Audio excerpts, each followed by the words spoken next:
Good afternoon, everybody. Have you or anybody else that you loved ever had gastroparesis, C-Diff, or Mrsa? Well, if you have, stay tuned and I'll be right back.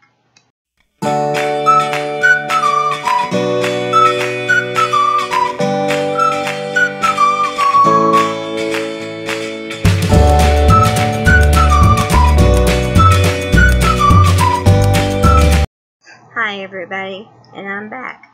So today I kind of want to go on a couple of subjects. The first one being gastroparesis. The second one is C-Diff, and I just want to hit just a little bit on Mrsa. I go around and I look up different things. I have for several years, getting information about some of the things I've gone through, my diagnoses, and how to better care, or and some of it I've done because when I read it, it's not true. And but some people have a lot of good information, but they just kind of have this false information put in it. And so anyway, let's get to the first one. And the reason why I'm doing the gastroparesis, the C-Diff, and the Mrsa is because this was all in her one video. So the first one was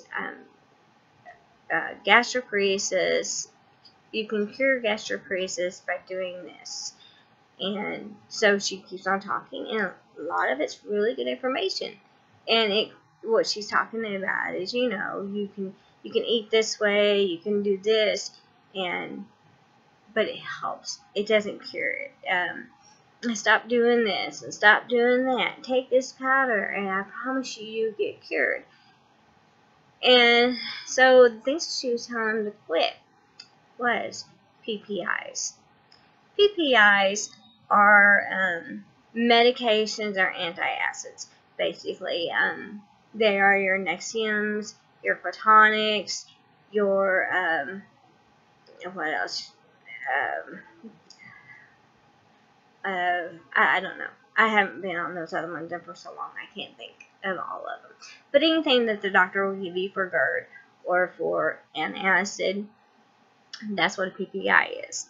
The only thing that is even linked to PPIs is it can slow down the motility of your stomach, but it does not, and nor has it ever been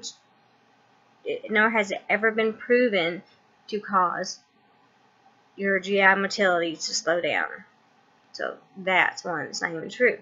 Second one is medications, and I always say this word wrong, so I'm not even going to say it, is Reglan. Reglan is I never say this word right, so I'm not even going to try saying it, but Reglan helps with the motility of your stomach, and for a lot of people it helps them. They've given, I have a prescription for it, and I got a prescription in my drawer here, my drawer full of medications, and I have one in my purse. And when I'm out, and I don't want to take a Phenergan, sometimes I can take the Reglan, and it kind of just takes the edge off. But for me, because I have Crohn's and gastroparesis, it doesn't take away everything. Somebody might just have Crohn's, or somebody just might have gastroparesis. It might work for them. Part of the thing is it makes your stomach move. The muscles do the contracting for your stomach, for your food to go down your stomach and into your small intestines. And it's also a nausea and vomiting drug. About the gastroparesis, she had a lot of good information, but because your stomach produces 2 liters of acid a day. I learned that just in my own my own issues and my own journey through all this. And so yeah, your stomach produces 2 liters, and she's telling you to get off of it, and I mean, why would you tell somebody to get off this stuff? And you know, you can be cured. Oh, quit taking this and that, and you'll be cured. Well, so my response back to her was, the whole thing with gastroparesis is these things are treating symptoms. Gastroparesis is not curable. You know, it paralyzes your stomach. So if any of this stuff helps a person, you don't want to tell them to quit taking it. Because anything that's given to you is helping symptoms. Because your stomach's not miraculously going to start, you know, start doing its own thing. It's not going to, you know, it's not going to start up moving. It's a muscle. It's, you know, and that's why they call the stimulator a pacemaker, because it does the same thing for the heart, for the stomach, because the heart's a big muscle and it has to pump, and if it can't pump on its own, it has to have something to help it. And that's the same thing with the stomach. The stomach doesn't work anymore. It has to have something pushing it, you know, pumping for itself, something. Anyway, so yes, I did say something to her about that, but that wasn't the only thing. I also said something to her about C-Diff. C-Diff. I don't think a lot of people really know much about C-Diff. C-Diff, you can get from contact. And that's why if you're in a hospital, you're in a room by yourself, and they come in gowns and gloves, and I've even seen people come in masks, and I'm like, why you got a mask on? It's contact. You plan on kissing me? But anyway, yeah, it's contact. And the way most people get C-Diff is antibiotics. That's how most people get it. If you've been really, really sick, and you're on a strong dose of antibiotics, and not just these little small, like I've got, I take a small dose of antibiotics a day, for my bladder, and it's just enough just to keep anything from causing a urinary tract infection. So that's not enough to cause C-Diff. But C-Diff is usually originated from having antibiotics. When I first got it, I was on vacation, and I was working with this elderly lady who had polio, and I just kept on getting worse and worse and worse, and I ended up having pneumonia. And so they tried me on this one antibiotic. Well, it wasn't helping, so then they put me on another antibiotic, and then next thing I knew, it wasn't very long, and I was vomiting and doing everything, and then I had C-Diff, but I had also the Crohn's was flaring, and it took me 2 months to get rid of C-Diff. They start out Flagyl. Flagyl is a nasty drug. Not only can you not eat because you feel like crap on C-Diff, but if you're put on Flagyl, it makes everything have a metallic taste.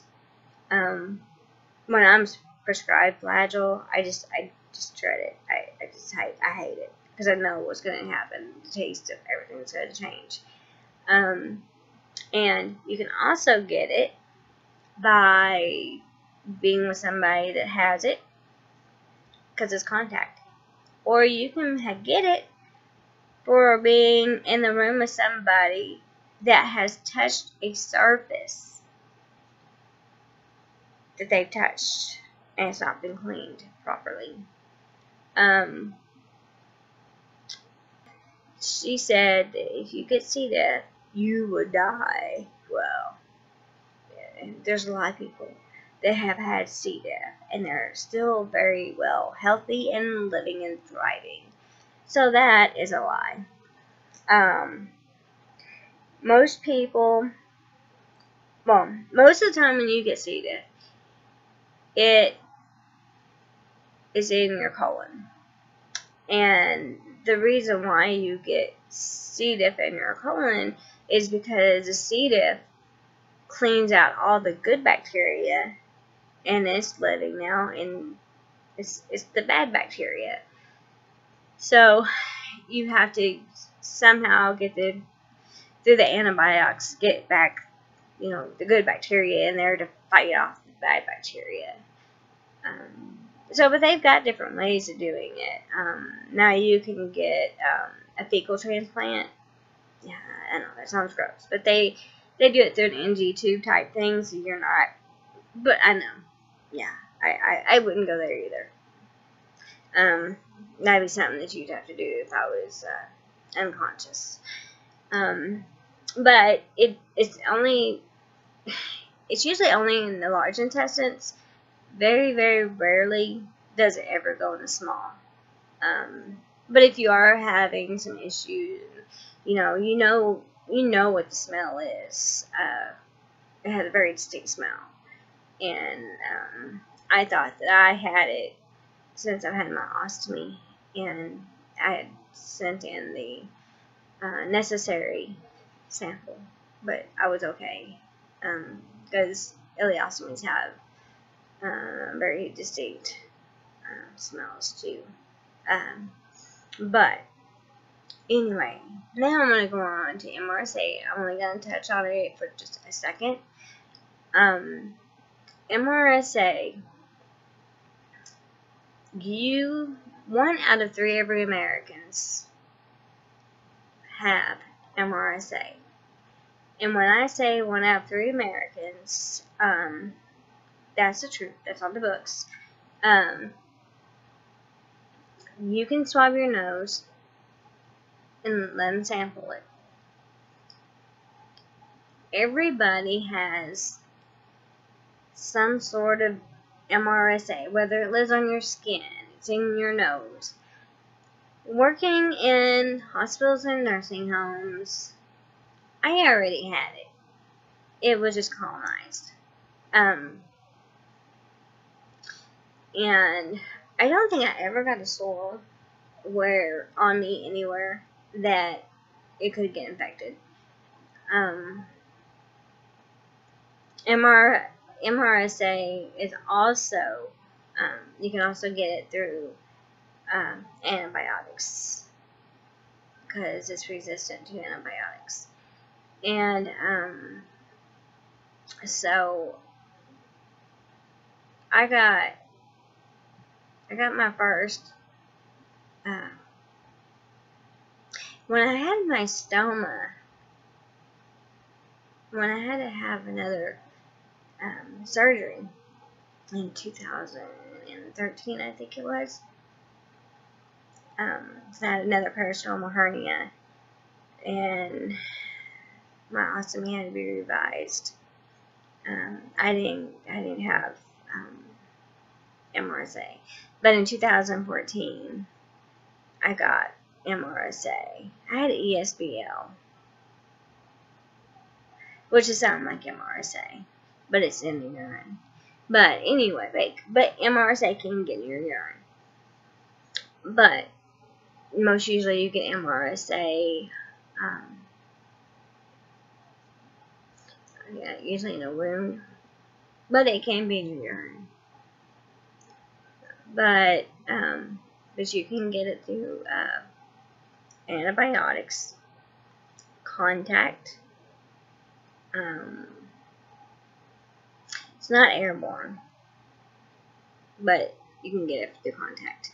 And you may never have a bout with it. You can always be a carrier and not ever have an issue. If you have always had battles with being sick, you're more prone to it if you're already a carrier. When you had an infection in a wound and the wound closes up, doesn't mean the MRSA is gone. This means it's colonized and you can no longer get it because my wound's closed. But when my doctor, well, actually my surgeon, when he wanted a swab. Somebody wanted to do a swab of my wound. When I got that revision, I didn't have it in around my stomach. It was in the one where the opening came open, and one of the sections went vertically, and that's where I got the MRSA.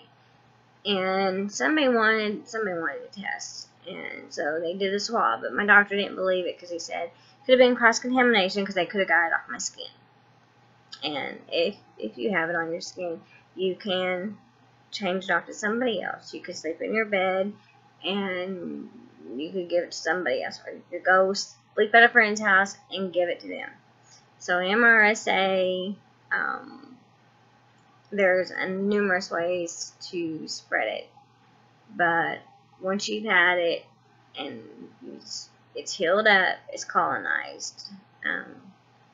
And for other people that have it and has never been sick, you can have it. It's just dormant. It's just never woke up and came out. But that's it. So, yeah, just be careful about some of the things that you read, because not everything you read or hear from people on YouTube isn't always correct.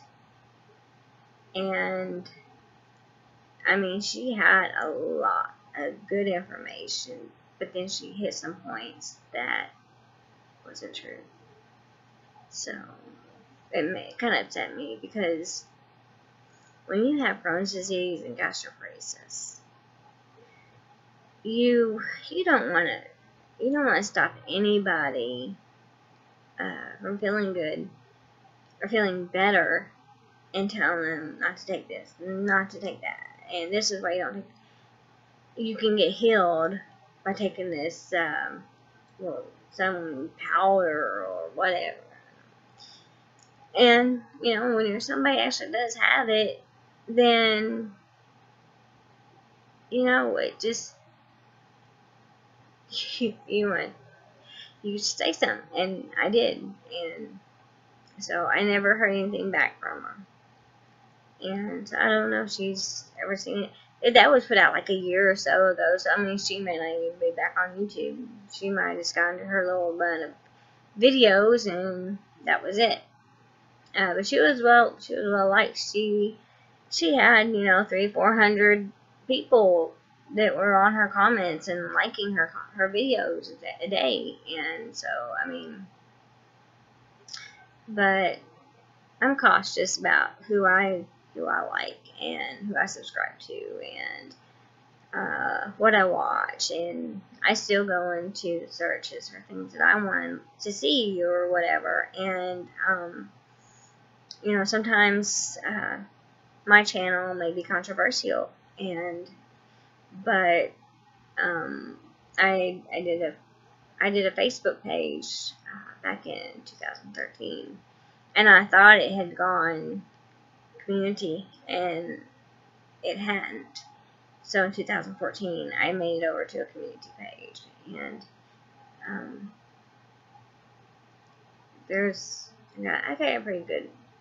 I had a pretty decent crowd on there. Then I had 2 Twitters, and I have about 7,000 followers between the 2. And then I have one just linked to this YouTube, just for Gross Dark Guts.